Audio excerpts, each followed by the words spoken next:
नमस्कार दोस्तों।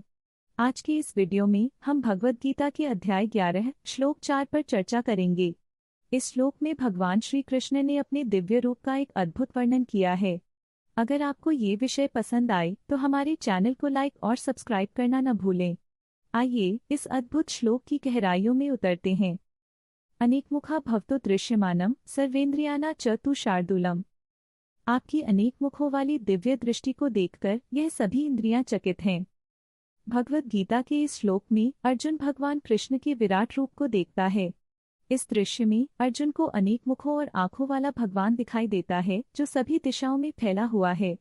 यह श्लोक हमें यह सिखाता है कि भगवान सर्वव्यापी हैं। उनका रूप केवल एक साधारण मानव के रूप में नहीं है, बल्कि वे एक अद्वितीय शक्ति और व्यापकता के प्रतीक हैं।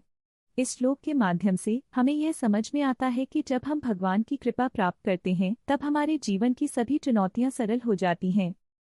एक बार की बात है, एक छोटे से गांव में राजू नाम का एक युवक रहता था। राजू बड़ा ही मेहनती और ईमानदार था। लेकिन एक दिन गांव में बाढ़ आ गई। सारे लोग परेशान थे और राजू को लगा कि उसे कुछ करना चाहिए। राजू ने सोचा, अगर मैं कुछ नहीं करता तो मेरे गांव वाले सब डूब जाएंगे। उसने अपनी माँ से कहा, माँ, मैं गांव वालों की मदद करना चाहता हूँ। माँ ने कहा, बेटा, तुम अकेले क्या करोगे?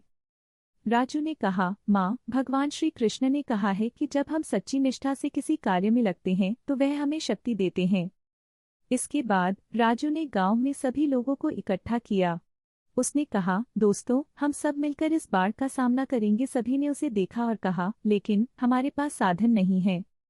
राजू ने मुस्कुराते हुए कहा, हमारे पास एक दूसरे का सहयोग है, यह सबसे बड़ा साधन है। राजू और गांव वाले एकजुट होकर बाढ़ के पानी को नियंत्रित करने के लिए तटबंध बनाने लगे। कई बार उन्हें निराशा हुई, लेकिन राजू ने कहा, याद रखो, जब हम ईश्वर की मदद लेते हैं तो हमें कभी हार नहीं माननी चाहिए। धीरे धीरे उनकी मेहनत रंग लाई। गांव की रक्षा हो गई।